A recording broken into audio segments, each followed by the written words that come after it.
আজকে লাইন দিতে গিয়ে আমাদের সাথে কি এমন হয়েছিল যে আমরা এত দুর্ঘটনার সম্মুখীন থেকে ফিরে এসেছি।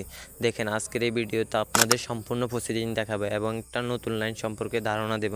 চলুন আজকের এই ভিডিও আমরা শুরু করি।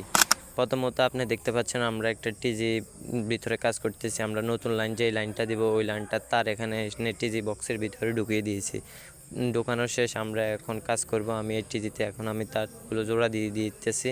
জোড়া প্রায় এখন শেষের পর্যায়ে আমি স্লিপার দিয়ে তারটাই হিট দেওয়া শেষ। এখন আমরা টিজিটা গোলায় ফেলতেছি। দেখতে পাচ্ছেন যে একটা তার এইমাত্র টাইট দিতেছি, ওই তারটাই মূলত রিক্সাওয়ালা টান দিয়ে অল্পের জন্য আমাদের পুরো সার্ভার লাইনটা ডাউন হয়ে যেত। রিক্সাওয়ালা টান দিয়ে ছুটিয়ে ফেলে তারপর আবার জোড়া দিয়েছি। তারপর আমাদের এখন এখানকার কাজ শেষ প্রায়। আমরা এখন এই তারগুলোকে উপরে উঠিয়ে ফেলছি, তাড়াতাড়ি উঠানো শেষ। এখন তার দিয়ে টিজিটা বেঁধে দিয়েছি। বাঁধাও আমাদের প্রায় অনেকটা কমপ্লিট। এখন ওই ঘরে লাইন দিয়েছি যার কারণে রিক্সার সাথে সমস্যা হচ্ছে। আমাদের এখানের কাজ শেষ। আমরা এখন গ্রাহকের এখানে এসে লাইনটা জোড়া দিয়ে আমাদের লাইনটা চালু করে দিয়েছে। আজকের ভিডিও এই পর্যন্ত। সবাই ভালো থাকবেন, সুস্থ